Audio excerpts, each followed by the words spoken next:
Salut à tous, je vous fais une petite vidéo vite fait sur le grand C4 Picasso de mon épouse qui n'avait plus de puissance, enfin plus de puissance, il fonctionnait quand même normalement, aucun voyant allumé, première, deuxième impeccable et troisième dès qu'on demandait un peu de puissance, un peu de gaz, pour faire de la ville ça allait très bien. Moi le peu de fois que je le conduis c'était pour aller faire des courses ou autre, pour aller en ville, donc je m'en étais pas forcément aperçu. Et c'est ma femme qui me dit, j'ai l'impression que ma voiture elle a moins de puissance. Et du coup, j'ai été l'essayer, j'ai voulu tirer un peu dessus, et c'est vrai qu'en troisième, quatrième, elle était molle pour atteindre les 80, 90, ça avait du mal. Donc j'ai regardé un peu sur les forums. Du coup, j'ai regardé un peu sur les forums. Donc là, on est sur un grand C4 Picasso 1,6 litre HDI qui a 196 700 km, 90 chevaux.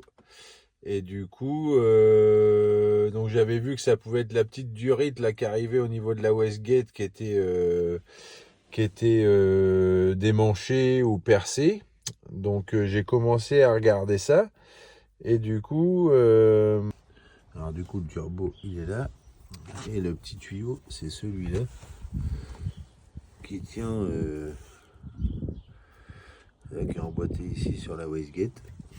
Et moi, il était bien à sa place. Du coup, moi, la petite durite, elle était bien à sa place. Donc, première chose que j'ai fait, comme on a zéro voyant d'allumé, ça affiche pas de défaut ou quoi que ce soit, je l'ai débranché, j'ai été faire un essai avec la voiture, et toujours pareil. Donc, bon, je suis revenu à la maison, et du coup, j'ai mis un petit coup de soufflette en mettant le compresseur vraiment au minimum, parce que je ne savais pas où allait ce petit tuyau-là, justement.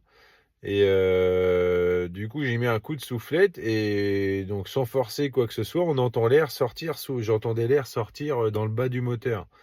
Et comme j'ai pas de fosse et puis que j'ai plus de rampe là pour monter la voiture dessus, je suis allé chez mes beaux-parents aujourd'hui. On a mis la voiture sur les rampes et du coup, je vais vous mettre la vidéo après. C'est le petit tuyau qui alimente à la Westgate. Il descend dans le moteur et il arrive en dessous sur une vanne 3 voies. Et le petit tuyau, le petit coude qui rentre sur la vanne 3 voies était bien à sa place. Et le petit tuyau qui arrive de là, dans le petit coude en caoutchouc, s'était démanché à cet endroit-là. Donc du coup, j'ai bidouillé comme j'ai pu. J'ai mis un Colson autour. Et j'ai mis un Colson aussi autour du tuyau qui tient au-dessus, au niveau de la vanne 3 voies là. Et comme ça va limiter, ça va éviter qu'il se déboîte. Même si bon, dans le temps, je suis pas sûr que ça va tenir très longtemps. Il faudrait que je vois pour recommander un tuyau neuf et puis pour le changer.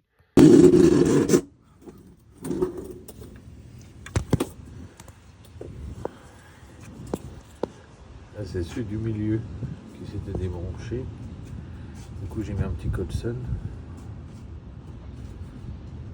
On va voir si ça tient. Donc par la même occasion, comme le moteur était un peu gras au niveau du reniflard d'huile, là j'ai vu aussi que le petit joint torique avec le temps se mettait à fuir, donc ça je vais en commander un. Donc j'ai tout nettoyé en même temps au niveau du manchon qui arrive vers la boîte à air. J'ai nettoyé le débitmètre aussi en même temps, parce que j'ai entendu que ça pouvait venir de là, mais bon là il avait pas l'air encrassé, mais du coup j'ai mis un coup de nettoyant frein, un coup de soufflette pour bien le sécher. Et une fois tout remonté, j'ai été faire un grand tour de moins 20-25 km. Et là, on a mis 30 km pour rentrer. Et elle a retrouvé sa puissance normale, quoi. On monte sans problème, troisième, quatrième, cinquième, 100, 110, 120, 130, ça y va bien, quoi. Après, voilà. Donc, c'était un petit rapport de ma part. J'étais content d'avoir trouvé la panne et je voulais le faire savoir s'il y en a qui ont le même problème. C'est un truc tout bête et qui coûte rien en plus. Et puis, Colson, encore une fois, nous sauve la vie, hein. C'est vraiment un truc génial, ce truc-là. On peut toujours réparer. Bon, provisoirement évidemment, mais au moins, voilà, là, je vais voir pour commander le petit tuyau qui fait tout le circuit depuis les Westgate juste en dessous. Et puis, comme ça, je vais le changer, le remettre à neuf parce que, je sais pas, d'origine, il fait tout un serpentin et tout, et j'ai pas l'impression que ça va tenir longtemps, longtemps comme ça. Donc bon, au moins la panne est trouvée. Déjà, on sait d'où ça vient. Comme là, faut qu'on aille en région parisienne dans pas longtemps. Au moins, on va pouvoir rouler. Et puis, je vais essayer de commander ça rapidement pour pas que ma femme soit ennuyée pour aller travailler. Voilà, sur ce, bonne soirée. Ciao.